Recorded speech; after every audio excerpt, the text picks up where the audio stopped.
2023년이 다음 주면 마지막 주일입니다. 올해 많이 다짐하고 저는 계획하고 여하튼 잃었던 우리 성도님들을 다시 찾아보려고 나름대로 금식도 하고 발버둥을 쳐봤습니다. 그런데 이제 다음 주까지 해서 이제 한 주간밖에 남지 않았습니다. 아쉬움도 있고 어제 같은 경우에는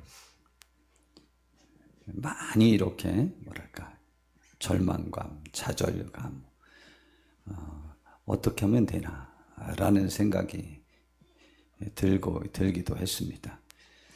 그런데 저는 좀 매번마다 알고 있는데 제가 항상 너무 막막하고 이게 어느 시절에나 해결될까 라는 마음으로 기도를 시작하면 진짜 한강에 돌을 하나씩 던져가지고 그 한강을 다 채워야 되는 것 같은 생각이 들 때가 있습니다. 그런데 정말 신기한 것인데 그러한 마음으로 시작한 기도가 어느 시간이 지나고 나면 제가 안정이 되어 있고 마음속에 채워져 있고 위로가 있고 소망이 생기고 희망이 생기고 또 힘이 생기는 것을 체험하는 경우가 굉장히 많았습니다. 그런데 그렇게 저에게 굉장히 절망스럽고 막막하고 전혀 잘 통하지 않는 분들, 여러분들을 생각하면서 그렇게 기도할 때 그런 마음이 있지만 그래도 하나님께서 그 일에 우리가 도전하여 최선을 다하면 때가 이름에 반드시 거둘 때가 있을 것이라는 믿음을 갖고 또 지금 답답하고 막막하지만 기도하고 그렇게 해야 된다고 다짐을 했습니다. 우리 남은 기간 또 특별히 내일은 성탄절입니다. 이 좋은 기회를 우리가 잃어서는 안 됩니다. 그래서 이른 양찾기에 우리 최선을 다해 볼 수 있는 우리가 되기를 바랍니다. 우리가 이 세상에서 사는 동안에 우리 성도님들에게 오늘 이제 주제의 말씀을 이제 전하려고 하는 것인데 어떤 것이 우리들에게 가장 영향력이 있고 또 나에게 있어서 어떤 것이 또한 우리에게 혹은 인류에게 일반 사람들에게는 무엇이 가장 영향력이 있고 관심사인가 라고 하는 것입니다. 그 중에 우리가 흔히 생각하는 것이 권력을 생각합니다. 왕, 대통령 좋겠죠. 그리고 지식을 굉장히 중요하게 여깁니다. 더더군다나 현대시대는 정보시대입니다. 혹은 정보화 시대입니다. 이 정보가 지식이 얼마나 중요한지 모릅니다. 전에는 역사를 알고 뭐하는 그러한 지식 그것이 굉장히 큰 지식의 부분이었지만 지금은 정보라고 하는 것도 새로운 사실을 빨리 내가 취득하고 나의 경제력에 유익이 될 만한 사안의 정보들을 빨리 파악하고 이런 정보가 그 정보전이 요즘은 굉장히 중요한 것이 되었습니다. 그래서 지식 혹은 정보라고 하는 것하고 또 하나는 경제 혹은 돈이라는 물질이라는 것 중에 어떤 것이 사람들에게 가장 영향력이 있고 가장 관심사고 가장 좋아하는 것이고 실질적인 것인가 라고 한다면 저는 이거는 두말할 필요도 없이 이것은 저는 돈이라고 생각합니다. 왜냐하면 독재 국가에서는 돈보다 더 중요한 것은 권력입니다. 그가 왕이 되면은 나라의 전 재산을 은근슬쩍 다 빼돌릴 수도 있고 다 빼앗을 수도 있으니까 사실은 왕이 된다고 하는 것은 나라의 경제의 거의 절반을 자기가 가질 수도 있어요. 그러니까 이 독재국가, 전제국가에서는 권력이 최고죠. 그러나 이제 전제국가는 이제 그리 많지 않습니다. 공산국가에서는 전제국가가 많죠. 그런데 공산 민주주의 국가라고 우리나라에서는 생각하잖아요. 반은 그렇게 생각하는데 여하튼 그 공산국가는 권력이지만 실제는 권력은 오래가지 않습니다. 그리고 지식과 정보 굉장히 중요합니다. 뭐 박사님이라면 존경도 받고 뭐 하버드 대학교 나왔고 뭐 어떻고 막 하면은 그래도 영향력이 있습니다. 그 영향력이 있다는 것은 돈 버는데 조금 더 영향력이 있다는 것 뿐이지 돈 앞에 그것은 아무 영향력을 발휘하지 못합니다. 왜냐하면 돈 있는 대기업에 그 세계 최고의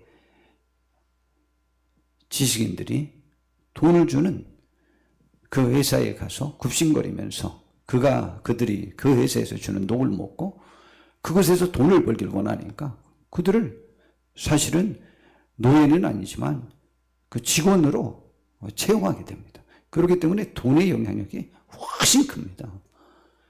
경제력이 훨씬 큽니다. 그 지식과 정보, 권력을 통해서 사람들이 돈을 또 벌기를 원하거든요. 그러니까 최종 목표가 돈이니까 돈의 영향력이 가장 크다고 저는 생각합니다. 그렇기 때문에 세상은 돈에 관하여 너무 민감합니다. 하나님을 떠난 사람들은 돈에 관해서 너무 민감합니다. 그런데 우리가 하나님을 믿는 사람들은 돈의 가치를 소중히 여기지 않은 사람입니다. 제가 보니까 돈의 가치를 제대로 인식하지 못하는 사람은 양심이 없거나 잘못된 사람이거나 악한 영에 사로잡히면 실질적인 돈의 가치에 관하여 무감각해서 내 것 내 것이 잘 구별이 안 됩니다. 그렇기 때문에 우리 신앙인들도 돈이 어쩌면 하나님 다음으로 가치 있는 것이어야만 합니다. 자, 그런데 이 물질의 문제가, 경제의 문제가 모세와 바로, 세상이라고 하는 것을 대변하는 애굽의 바로, 애굽의 왕이 모세로 대변되는 하나님이 생각하는 예배의 의식, 그 예배를 진행하기 위하여 이 모세와 바로가 충돌합니다. 그런데 결국은 바로가 마지막으로 제일 문제가 됐던 것이 바로 경제가 문제였음을, 물질이 문제였음을, 돈이 문제였음을 분명히 합니다. 왜냐하면 이제 모세와 바로가 마지막으로 대면하는 것이 하나님이 애굽에 내리는 재앙 10가지 중에 9번째 재앙인 흑암 재앙이었습니다. 이 흑암 재앙이라는 것이 뭐냐면은 3일 동안에 앞을 도대체 볼 수 없어서 더듬어야만 다닐 수 있었던 거죠. 희미하게 뭐 이런 서광도 전혀 없는 것입니다. 완전히 전체가 깜깜해서 더듬어서만 다니는 일이 3일이나 지속됐어요. 그래서 이제 바로가 모세를 불러가지고 단판을 짓죠. 단판을 짓는데 그때 이번 일로 바로가 너무 화가 나가지고 이 단판이 이제 결렬돼가지고 너 내 앞에 나타나면 죽여버리겠다라는 식으로 이제 바로가 말하죠. 그래서 내 앞에 얼굴을 보는 날에는 내가 너 죽이리라. 그랬더니 모세도 뭐라고 말하냐면, 그래서 제가 이것으로 한번 설교한 적이 있지 않습니까? 상대방도 사실 마음속으로 그거 다짐하고 나왔거든요. 그런데 그것을 내 입으로 먼저 열지 마세요. 근데 모세도 지금 이미 하나님께로부터 다 계시 받고 왔어요. 이번 일이 마지막 만남이라는 걸 알고 왔습니다. 이제는 애굽의 마지막 재앙 10번째 재앙을 통해서 장자를 전부 죽임으로 인해서 이제 쫓겨나고 이제 여지껏 400년 동안 억울하게 종살이한 것을 금은 폐물을 전부 애굽 사람들이 주게 돼서 다 사실은 빼앗아 갖고 나옵니다. 다 하나님이 해주신 거죠. 그래서 애굽 사람들이 지금 이걸 이스라엘 사람들에게 주지 않는 한 우리가 몰살당하겠다라는 아마 공포의식이 있었을 것입니다. 여하튼 그렇게 해서 그들이 전체보다 제일 중요하게 여겼던 이 물질을 한 번에 다 잃게 됩니다. 자, 그런데 이제 바로가 모세와 아론을 들어오자마자 다짜고짜로 말합니다. 그 메뚜기 재앙 때 이미 모세와 아론과 또 단판을 또 졌잖아요. 그때 뭐라고 말했냐? 나갈 자가 누구냐 그런데. 그랬더니 남녀노소 다 나가야 되고 소와 양을 다 가지고 나가야 되겠습니다. 그랬습니다. 근데 이상하게 바로가 그때는 소와 양의 문제는 언급을 안 했어요. 그리고 자녀를 너희와 함께 보내면, 어린이를 너희와 함께 보내면 하나님이 너희와 함께하게 하는 것과 같다라는 것이죠. 그래서 어린이만은 애굽에 남겨놓으라는 거죠. 근데 요즘 우리 설교 그렇게도 우리 신앙인들이요, 자녀를 일부러 세상에 남겨놓고 내가 내 자의로 그 자녀에게 가느냐고 예배를 못해요. 우리 많이 그러잖아요. 우리 이게 보통 무서운 사실이 아닙니다. 자녀를 나와 함께 예배해야 되는데 예배하지 않는 자녀에게 내가 세상에 알아서 굴복하죠. 세상이 요구하지 않아요. 우리가 알아서 굴복하죠. 알아서. 이제 그러한 세대에 사는데, 그러하지만 그래도 우리 이 마지막 말씀도 들으셔야만 합니다. 비록 그렇다고 할지라도. 그리고는 이제 우리는 이제 진정한 하나님이 요구하시는 예배관을 우리가 이제 정립을 해야 되는 것이죠. 오늘 거기에 물질에 관한 것입니다. 다 가라. 자녀도 가라. 그런데 양과 소는 머물러 두고 너희 어린 것들은 너희와 함께 가라.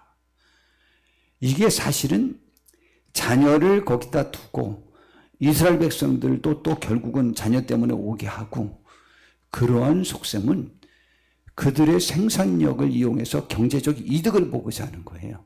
근데 그들의 생산력으로 인하여 이미 형성된 이 재산은 뺏길 수는 없다는 거예요. 이제는 어차피 사람은 이제 불가항력적이라고 바로가 생각한 거예요. 그런데 사실은 사람을 붙잡아 두려고 했던 것은 그들로 하여금 경제적 이득을 보려고 하는 거였는데, 경제적 그 재물을 이미 비축해 놓은 그것까지 빼앗길 수는 없다는 거죠. 그러니 우리 많은 신앙이 부족한 분들이 우리가 교회에 나가서 내 아내가, 내 남편이 교회에 최선을 다하는 그 모습을 싫어하는 은근한 염려가 뭔지 압니까? 처음에 나갈 때는 그냥 나가겠지만 신앙이 들으면 분명히 내 아내가, 내 남편이, 내 자녀가 11조를 할 거라는 것 알고 있습니다. 교회 안 다니는 분들도 10중 8구는 알고 있습니다. 그렇기 때문에 계속 운을 떼기 시작하죠. 11조는 안 돼. 11조는 안 돼. 11조는 안 돼. 11조는 안 돼. 계속 말하잖아요. 그것이 바로 세상입니다.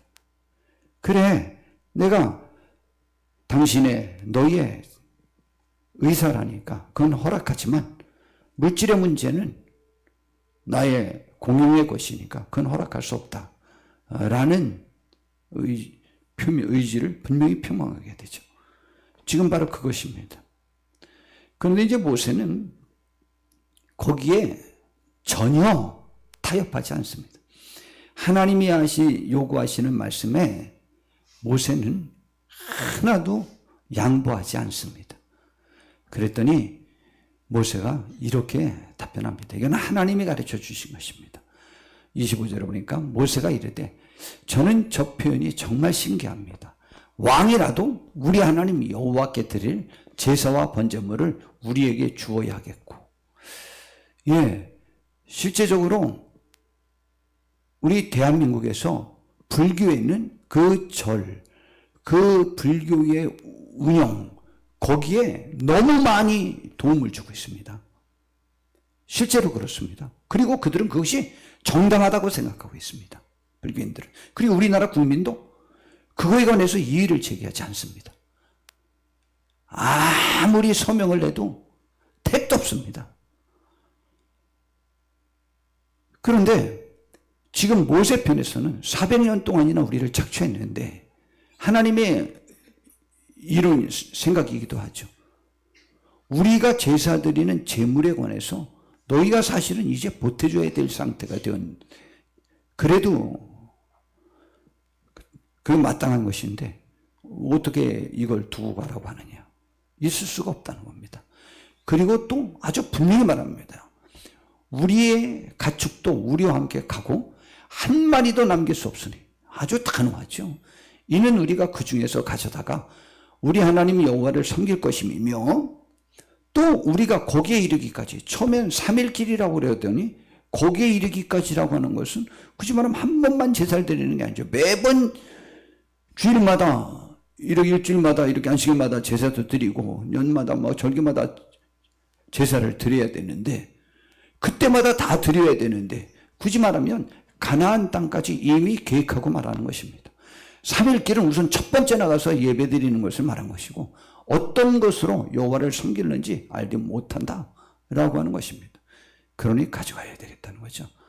이것은요 무슨 의미냐면 예배에는 재물이 필요하다는, 물질이 필요하다는, 제사에는, 예배에는 재물이 필요한 거죠. 제사에 재물이 필요 없습니까? 당연히 필요하죠. 어제 우리 청년들이 맛있는 걸 사와가지고 이렇게 나눠 먹는 그러한 순서를 가졌더라고요. 이야 진짜 푸짐하던데요. 야 제가 처음 먹어본 거 로제 떡볶이라는 것이 뭔가 어제 처음 먹어봤는데 뭐 제 입맛에는 뭐 쏙 좋지도 나쁘지도 않은데 그거 이렇게 비싸고 그런다는데 그것도 먹고 뭐 별거 아유 진짜 막 진짜 너무 좋았어요. 그런데 이제 그러다 먹는 이야기가 나왔는데 저 어렸을 때 제사 드릴 때는 거기 삶은 계란도 나오고 뭐 고기도 나오고 뭐 과일도 나오고 쭉 나오잖아요. 생선도 나오고. 그러면은 저는 그때마다 전 그때 산자도 그렇게 좋아했는데 산자에다 이렇게 한번 절합니다. 끝나고 저거 먹어야지. 산자에 절하고 그 다음에는 삶은 계란에다 절하고 그 다음에는 고기에다 절하고 제 생에는 관심 없고 제법에 관심이 있어요. 재물이 있단 말이죠. 정성스러운 재물이 있는 거예요. 여러분 예배에는 재물을 드리기 위하여 예배도 드리는 것입니다. 여러 예배의 요소를 제가 몇 번 말씀드렸죠. 우리는 예배에는 그런 것이 필요하다는 인식을 분명히 하여야만 합니다. 결국 바로의 속셈은 지금 7번째 재앙인 메뚜기 재앙 때 10장 9절부터 10절에서는 결국 자녀 문제인 것 같았는데 자녀 문제는 경제적인 문제였다고 하는 사실을 지금 표출하게 된 것이죠.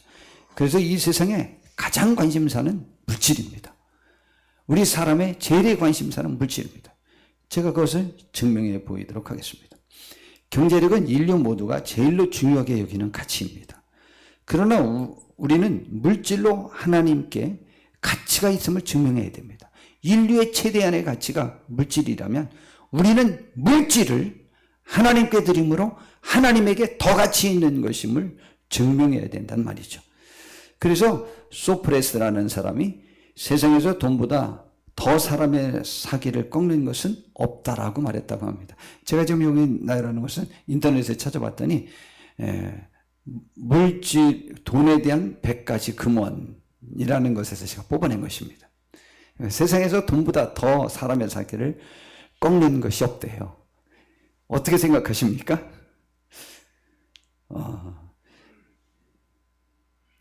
근데 세계에서 가장 충격을 받는 사건은 배우자와의 이별이랍니다. 그건 단기적인 것이죠. 단기적인 것. 단기적으로는 그 배우자와의 이별이 가장 큰 충격을 줍니다. 이별에는 두 가지가 있습니다. 하나는 그 사별이 있고 하나는 이혼이 있습니다. 이 둘 다 충격이 똑같습니다. 그리고 내가 버리든 내가 버림받든 충격은 역시 똑같습니다. 이게 단기적으로는 제일 크지만 근데 내가 물질이 우리나라에서 제일 부자면 아내가 자기를 버리고 나가도 별로 아쉽지 않습니다. 아내랑 결혼해서 어려워서 살다가 지금 우리나라에서 제일 부자가 됐는데 내가 나이가 55이요. 근데 아내를 버리면 욕먹지만은 아내가 나가면 별로 충격이 굉장히 크지만 금방 회복할 수 있습니다. 30살 나이 적은 여자와도 충분히 재혼할 수 있습니다. 우리나라에서 제일 예쁜 여자와도 재혼할 수 있습니다. 그때는 나와 결혼해주는 사람이면 행복해서 결혼했는데 지금은 상황이 달라져요. 그렇기 때문에 물질이 너무 많으면 금방 극복합니다. 근데 물질이 적은 경우에는 인류 최대 단기적인 충격과 또 실제적인 어려움에 겹쳐서 굉장히 어렵게 되는 거죠. 그리고 탈무드에서는 사람을 상처 입히는 것이 세 가지가 있다. 번민, 말다툼, 텅 빈 지갑. 그 중에서 텅 빈 지갑이 가장 크게 사람을 상처 입힌다 라고 말했습니다. 이거 실제입니다. 많은 것이 물질의 문제에 예속되어 있습니다. 그래서 주님께서 열매 맺지 주께서 우리에게 말씀을 하셨습니다. 물질과 관련된 것을 말했어요. 누가복음 12장 29절부터 보니까 너희는 무엇을 먹을까 무엇을 마실까요? 구하지 말라. 이거 다 물질의 문제죠. 이 모든 것은 세상 사람들이 구하는 것이라. 믿지 않는 사람들이 제일 가치를 부여하는 거다. 우리는 물질의 가치에 너무 예속돼서는 안 된다는 거죠. 너희 아버지께서는 이런 것이 너희에게 있어야 할 줄을 아시느니라. 이건 물질 문제죠. 입는 것 먹는 것이 뭐예요? 돈으로 사야 되니까 물질 문제죠. 다만 너희는 그럼 뭘 해야 되느냐? 그의 나라, 하나님의 나라가 이 땅에 실현되는 것을 구하는 거죠. 다른 말로 바꾸면 교회의 부흥, 다른 말로 바꾸면 영혼 구원을 위하여 힘써라. 그리하면 이 모든 것들을 너희에게 더하시리라. 저는 이 사실을 확실히 믿습니다. 그런데 그 다음 말씀이 저는 저 표현을 볼 때마다 참 위로가 되고 굉장히 좋습니다. 그때 예수님을 따르는 무리들도 보잘것없는 무리들이었어요. 근데 그들을 이렇게 표현합니다. 적은 무리요. 무서워 말라. 연약한 무리요. 영향력이 없는 무리요. 한 명이 유대 나라에서 제일 부자인 사람에 따르면 적은 무리 아닙니다. 무서워 말라. 너희 아버지께서 그 나라를 너희에게 주시기를 기뻐하시느니라. 많은 무리여야 영향력 있는 무리여야 주는 거 아닙니다. 하나님 나라는 너희 소를 팔아 구제하여 낡아지지 아니하는 배낭을 만들라. 곧 하늘에 둔 바 담이 없는 복물이니 거기는 도둑도 가까이 하는 일이 없고 좀도 먹는 일이 없느니라. 그러니 너희는 어떻게 하느냐? 너희 보물이 있는 곳에는 너희 마음도 있다. 그래서 우리의 가치가 하나님에게 있음을 보물로 증명해야 돼요. 우리의 보물이 어디로 흘러 들어가느냐가 내가 인정하는, 내가 제일 추구하는 가치가 있는 것이죠. 이 시대에서 하나님을 향한 신앙을 방해하는 제일의 요소도 물질입니다. 이 물질의 영향력을 지금 살펴보는 거예요. 자, 그런데 예수님께서 씨 뿌리는 비유에서 박해도 올 수 있어요. 신앙 때문에. 그런데 지금 대한민국에서는 박해가 없습니다. 박해로도 넘어지는 사람이 있어요. 그러나 시대로 불문하고 가장 많이 영향력을 받는 것은 가시떨기에 뿌려진 씨와 같은 예인데, 가시떨기에 떨어져 있다는 것은 말씀을 들은 자이나 지내는 중 이생의 염려, 이 세상 삶의 염려예요. 이 세상 삶의 염려는 조금 전에 누가복음 제가 12장에 말씀하셨던 무엇을 먹느냐 마시느냐 그런 문제죠. 이 문제는 관전 다 돈의 문제예요. 돈. 이 세상 삶의 염려와 재물과, 이것도 구체적으로도 재물, 그리고 향락. 이 향락은요, 물질이 없으면 풍요롭게 누릴 수가 없습니다. 물질이 있는 사람은 그 향락의 정도가 물질이 없는 사람과 차이는 이런 말할 수가 없습니다.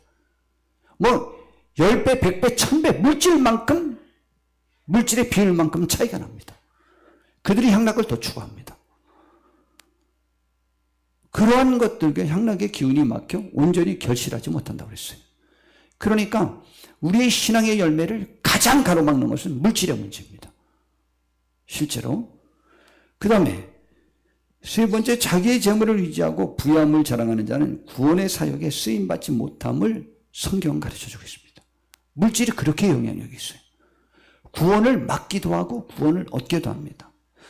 시편 49편 6절부터 있는 말씀, 저는 참 일찍부터 좋아했던 말씀인데, 자기의 재물을 의지하고 부유함을 자랑하는 자, 그런 사람은 아무도 자기의 형제를 구원하지 못하고 그를 위한 속전을 하나님께 바치지 못하게 된다는 거죠.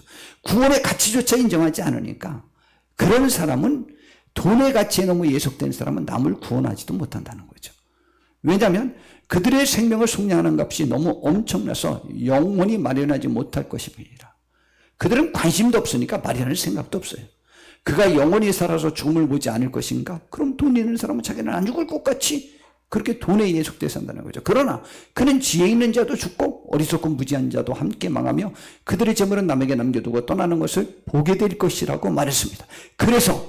그러나 그들의 속생각에 그들의 집은 영원히 있고 그들의 거처는 대대에 이르리라여 그들의 토지를 자기 이름으로 부르면서 굉장히 좋아하죠. 이건 누구나 다 마찬가지입니다. 저도 마찬가지입니다.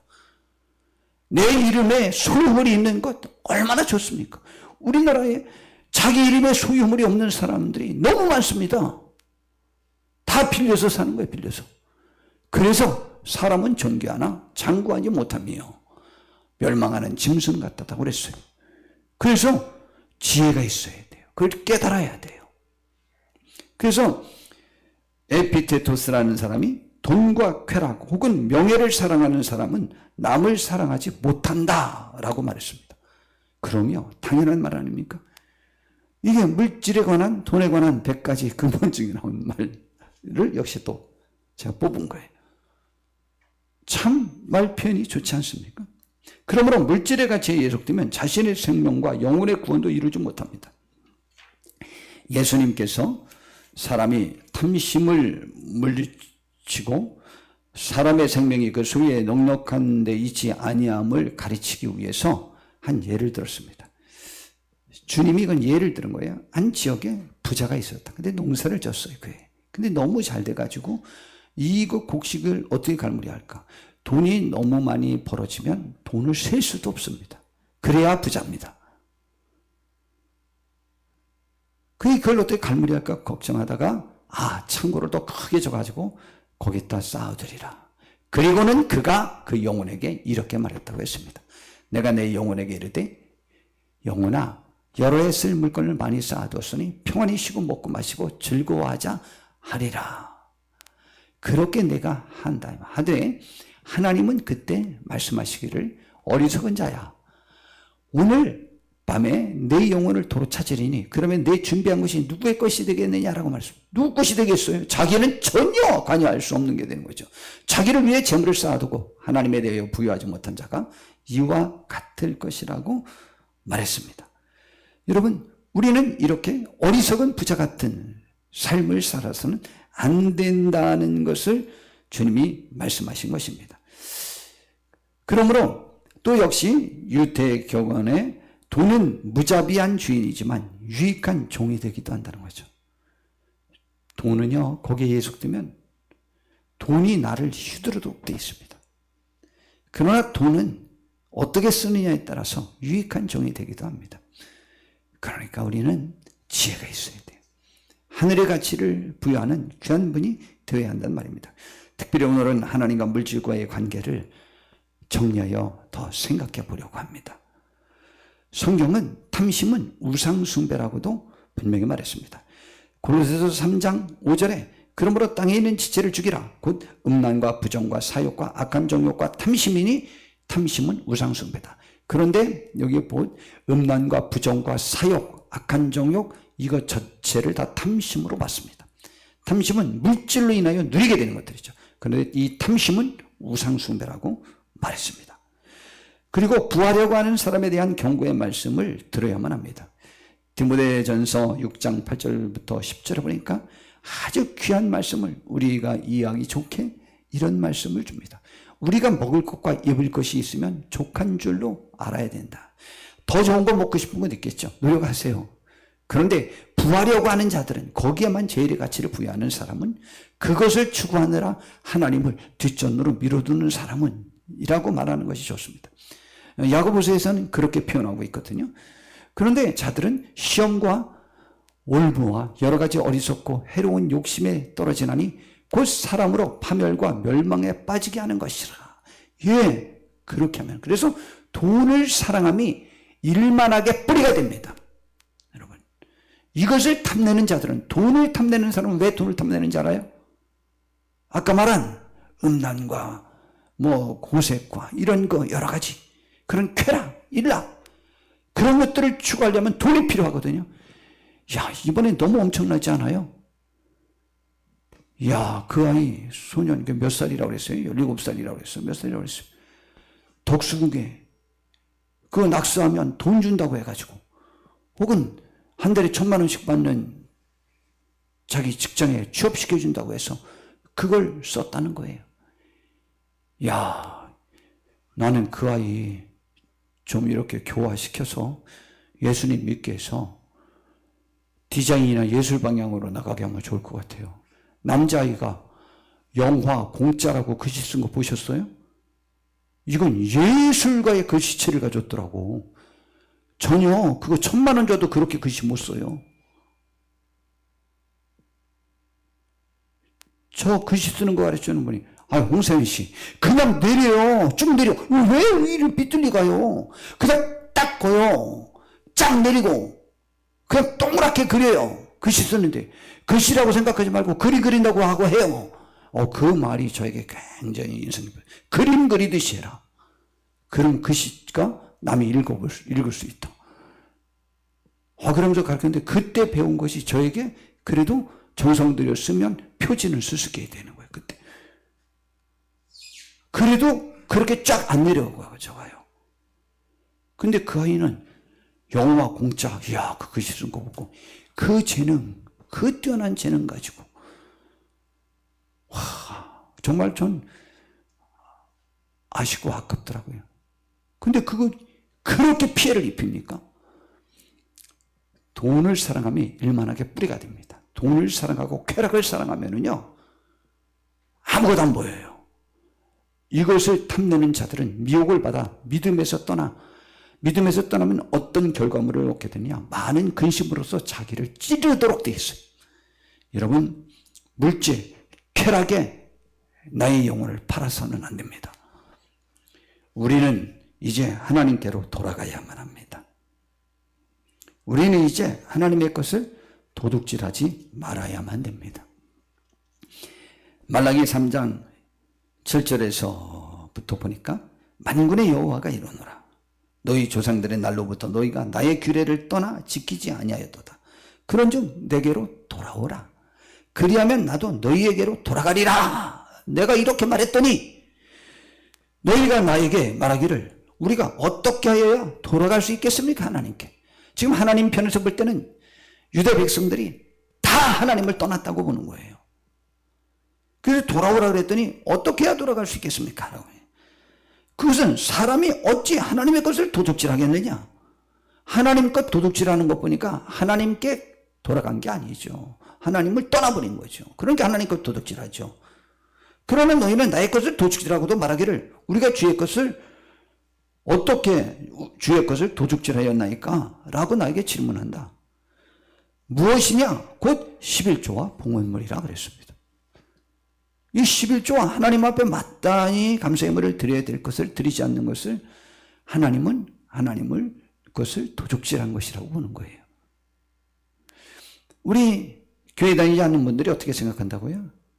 처음에 나가서야 안 하겠지만은 신앙이 들면 거기에서 핵심 인원이 되려면 당연히 해야 되는 것 아니야 라고 생각합니다. 이게 처음엔 안 할 수 있습니다. 그러나 신앙이 들면 해야 되는 거죠. 교회 나올 때 많은 분들이 이거 다짐하고 나옵니다. 조금은 생각하고 나옵니다. 그러나 처음 나오는 어떻다 손칠지라도 우리 정말 신앙인들은 생각해 보셔야만 합니다. 너희 곧 온 나라가 나의 것을 도둑질하였으므로 너희가 저주를 받았습니다. 그렇게 말합니다.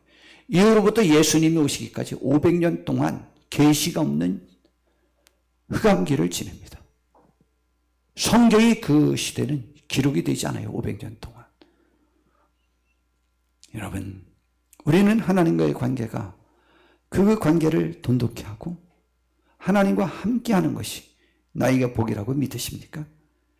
그 중에 하나, 바로를 통해서는 그게 가장 중요한 문제고, 성경에는 그것이 가장 중요한 문제로까지는 말하지는 않지만은, 그러나 제일 사실은 우리가 신앙에서 탈락하는 것은 물질의 문제가 굉장히 많다고 하는 것이죠. 하나님이 우리들에게 주신 이 말씀이, 이건 예배에 관한 거예요. 예배 드릴 때 그러한 것을 하기 위한 예배를 하라 라는 것이죠. 우리가 계속 배워오는 그 하나님의 말씀을 통해서 주께서 받으실 만한, 주님께서 원하시는 아름다운 예배의 인식을 갖는, 하나님이 받으시기 합당한 귀한 예배자들이 되어서 하늘의 위로와 평강에 거하고 승리하는 복된 삶을 살고, 또 나도 구원받고 내 가족도 구원받고 내 이웃도 구원받고 이 시대를 구원할 수 있는 복된 일에 쓰임받는 저와 우리 모두가 되는 영향력이 있는 귀한 하늘의 분들이 되시기를 진심으로 바랍니다. 기도하겠습니다. 하나님, 오늘 이 시간 우리가 이렇게 주께 나와 예배하면서 주의 귀한 말씀을 듣고 아멘으로 마음속으로 화답했습니다. 하나님이여, 이 말씀이 우리들에게 영향력이 있어지게 하옵시고 우리가 주께로 돌아가서 우리가 우리의 양심이 찔리는 그러한 사람이 아니라 하나님 앞에 담대함을 얻을 수 있는 복된 하늘의 사람들이 될 수 있도록 주여 복 내려 주시옵소서. 예수님의 이름으로 기도드립니다.